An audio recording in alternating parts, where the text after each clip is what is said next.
Здравейте, вие сте си чуждите приятели, аз съм Изабела. Аз съм Мони, а това е нашата новинарска емисия, хора. Веждат тестове за интелигентност преди избори. Нацията може да справи това, съобщи нашият уважаем премиер Бойко Кеца.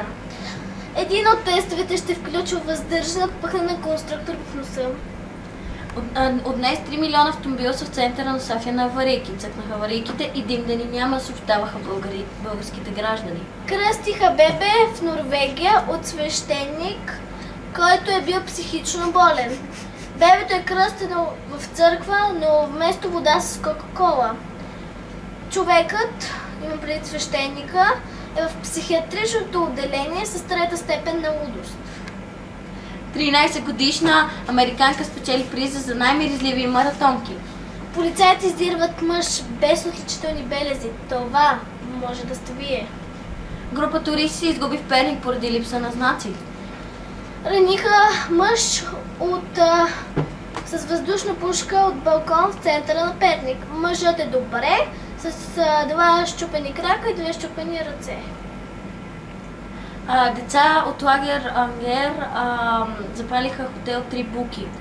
Това се случи съвсем случайно, родителите са уведомени. Всички деца са добре без така, 2-3, но важното е, че абсолютно всички са живи и здрави. Пожарната се забави, за което ще платят обезщетение на родителите, но всичко е наред. Всичко мина без паника. Това ще се съобщи и във времето. А сега може да останете с хороскопа и ако искате нещо повече да чуете от другите, може да останете и с Цони. Здравейте, аз съм Мария. Аз съм Адия, вие сте с хороскопа за 9 септември 2012 година. Първата зори, която ще кажем е Старалица. Може да имате странни паранормални явления в тоалетната на първия етаж през нощта. Рак. Ще правите много добри снимки в най-лошите моменти. Овен. Ще имате много добри моменти и имате много добър вкус на обличане. Везни, няма да бъдете да се смеете със своите приятели, естествено без Тони. Не я пропускайте. Скорпион. Ще се смеете до дупка и ще имате много работа, така че успех. Ако сме ви пропуснали, обадете се на Цони. Следващата емисия ще бъде спорта, така че останете с нас. Довиждане! Чао!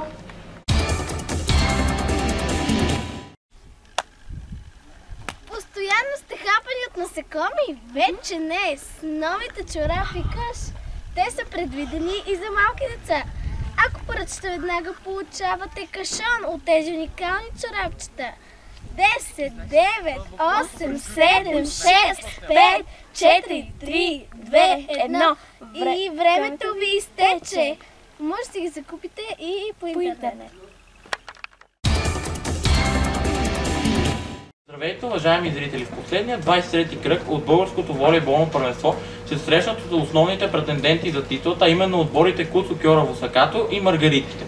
Поради очевидната си сакатост, а и рекордно ниската, но не изненадваща посещаемост, двата отбора са подготвили специалните си сили да покажат зрелищна игра пред феновете си. А сега ще преминем към футбола, като моите репортери ще ви предадат от центъра на събитията.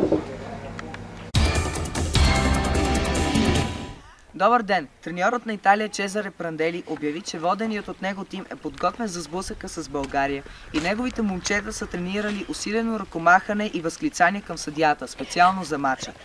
Знаем, че една от силните страни на българите е да претендират към рефера, но именно благодарение на това умение имаме 4 световни титли, каза той специално за щурите приятели. В лагера на италианците са пристигнали футболни звезди, прочути със своето актьорско майсторство. Въпреки тези новини, българският национален отбор обяви, че ще се бори за нещо по-добро от загуба на родна земя. Сега да преминем на клубно ниво, а в частност българския футбол.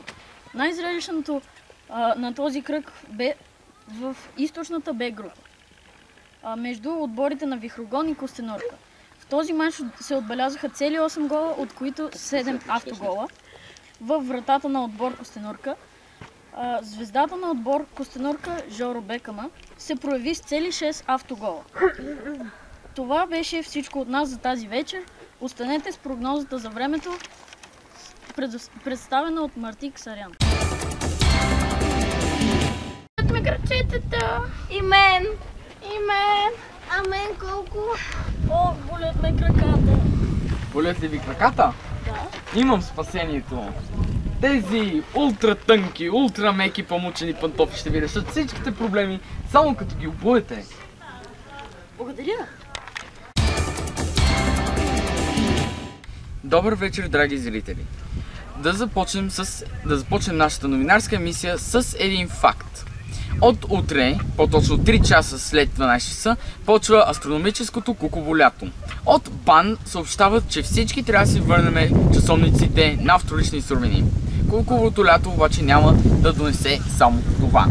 В нашето така обично Черноморие ще дойде антициклонът Тъща, който ще донесе сух режим навсякъде по Черноморието. Бог да ви е на помощ! В Северна България обаче ще има 5-дневна градушка, съставена от ракия и мастика, с леки превалявания от мента. На здраве, драги мои колеги! В Южна България, пък, в Тракия, Сакар и в Средна гора ще удари ураганът, трамвай. Той ще донесе със себе си много вкусни сандвичи, но и много болезнени мотики. Никой няма да стане гладен, но и никой няма да си остане с здрав дом. И така да пристъпим пък в хотела, в който отсядаме всички. 3 буки. След около 1 час е установено поради неизяснени причини, че всички казанчета с вода ще се спукат и в тях ще има конфети.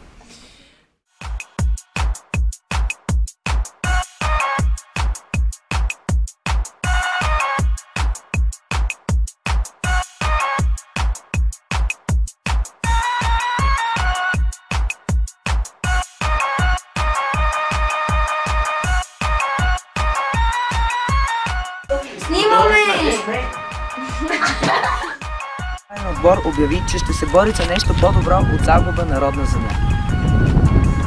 Сега да преминем на клубно ниво, а в частност българския футбол.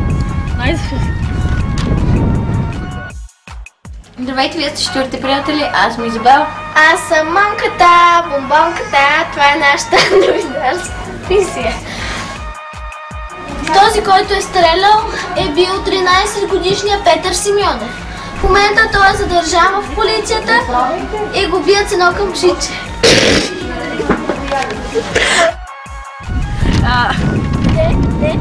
Моля те! Режи го! Не го избирайте на агресия! Ти подяваш хората! Айде, не го спори, ела малко по-насам.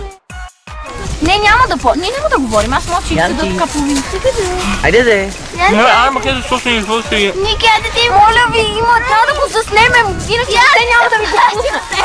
Изабела, те няма да го пуснем, ако не го заснемем. Айде вие двете лака, вие двете лака. се махнете. Няма да го пуснем. Папата раздава по 500 евро за рождения си ден. Децата от лагер Ренген подпалиха хотел 3 буки. Добре.